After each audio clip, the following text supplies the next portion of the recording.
Good morning, guys. Welcome to our channel, Automation Academy. Our topic for today, Electrician Exam Preparation Guide. Question number 2. The source voltage to a load is 120 volt. An electrician measures a voltage drop of 3 and 1/3% at the load. The load carries 25 amperes. What is the resistance of the wire to the load? A. 0.13, B. 0.16, C. 0.18, D. 0.25. Correct answer is a B. See the reference. Question number 3. The source voltage is 120 volt. The load carries 5 amperes. The line resistance of the conductor is 0.9. Calculate the line voltage at the load. A. 125 volt, B. 115.5 volt, C. 110 volt, D. 100 volt. Correct answer is a B. See reference. Question number 4. If a voltage fluctuation is measured on a DC circuit motor during operation the motor, A. Vary in speed and torque, B. Stop running, C. Will continue to run, D. Speed up then will slow down, heat up and resume standard operation. Correct answer is a C. Will continue to run. Question number 5. Calculate the voltage to ground for a 277/480 three-phase 4-wire system. A. 0 volt, B. 277 volt, C. 460 volt, D. 480 volt. Correct answer is B. 277 volt. Question number 6. A laundry sink is installed in a countertop in a dwelling unit laundry room. A receptacle outlet is installed within 6 feet of the sink that serve the countertop. The receptacle is A. Required by code to be GFCI protected, B. Required by code to be EFCI protected, C. Required by code to be listed for a wet location, D. Allowed to be installed using general wiring methods without GFCI protected. Correct answer is A. Required by code to be GFCI protected. Question number 7. GFCI protection is required for all receptacles in the following location except A. Garage door opener receptacle, B. Dining room receptacles, C. Vending machines, D. Industrial bathrooms. Correct answer is a B. Dining room receptacles. Question number 8. What is the minimum clearance for service conductors installed as open conductors from A ports? A. 3 inches, B. 5 inches, C. 6 inches, and D. 8 inches. Correct answer is A. 3 inches. Question number 9. A 240/120 volt panel has a load of 7,960 watts connected to the line 1 and 3,420 watts connected to the line 2. Assuming all loads are 120 volt, what is the current measured on the grounded conductor of this system? A. 45A, B. 65A, C. 19A, D. 38A. Correct answer is a D. See the reference. Question number 10. To measure current, a meter must be connected in blank. A. Combination. B. Parallel. C. Series. D. Series parallel. Correct answer is C. Series. Question number 11. What is the ampere capacity of a bus bar that is 1/2 inch thick and is 4 inches wide?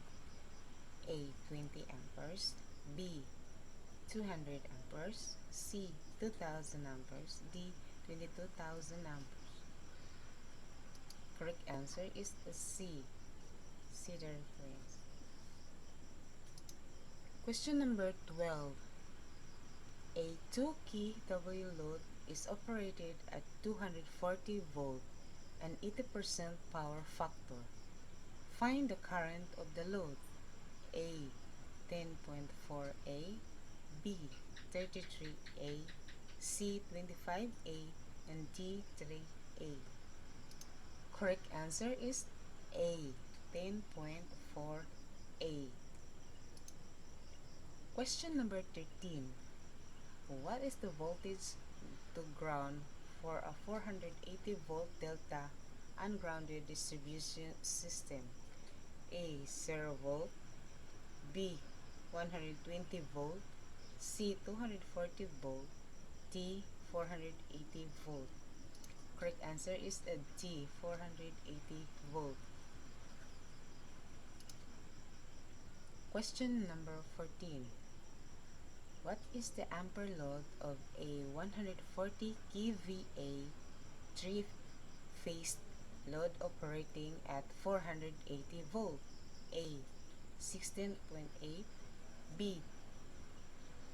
292. C. 168. D. 292. Correct answer is C. See the reference. Question number 15. What is the ampere load of a 242.76 kVA 3-phase load operating at 480 volt? A. 168. B. 292. C. 200 and D. 0.292. Correct answer is B. See the reference. Question number 16. Potential difference is measured in which of the following values? A. Voltage. B. Amperes. C. Resistance. D. Power. Correct answer is A. Voltage. Question number 17. The mathematical relationship between voltage, current, amperes, and power is called blank. A. Coulomb's law. B. Lenz's law. C. Ohm's law. D. Law of kinetic energy. Correct answer is C. Ohm's law. Question number 18. What is the voltage to ground on C phase for a solidly grounded 480/208 volt 3-phase away 4-wire transformer? A. 0 volt. B. 120 volt. C. 240 volt. D. 280 volt. Correct answer is a B. 120 volt. Question number 19. The nameplate of a 3-phase 150 kVA transformer gives a primary voltage of 480 volt and a secondary voltage of 208/120 volt. This transformer is considered a blank transformer. A. Auto. B. Step up. C. Step down. D. Utility power distribution. Correct answer is a C. Step down. Question number 20. The magnetic field strength of an electromagnet can be increased by completing which of the following? A. Increase the number of windings in the coil. B. Increase the voltage. C. Put an iron core inside the coil of wire. D. All of the above will increase the magnetic field. Correct answer is D. All of the above will increase the magnetic field. Question number 21. Calculate the remote load voltage in the drawing to the right. A. 25 volt. B. 22.5 volt. C. 23 volt. D. 2 volt. Correct answer is C. 23 volt. Question number 22. What will the voltmeter across motor 2 read if grounded neutral conductor is disconnected in the following circuit? A. 90 volts. B. 120 volts. C. 240 volts. And D. 480 volts. Correct answer is B. Calculate as a series circuit. Thank you for watching. Please do like and subscribe to our channel, Automation Academy, and comment down below. And don't forget to share the love. Bye bye.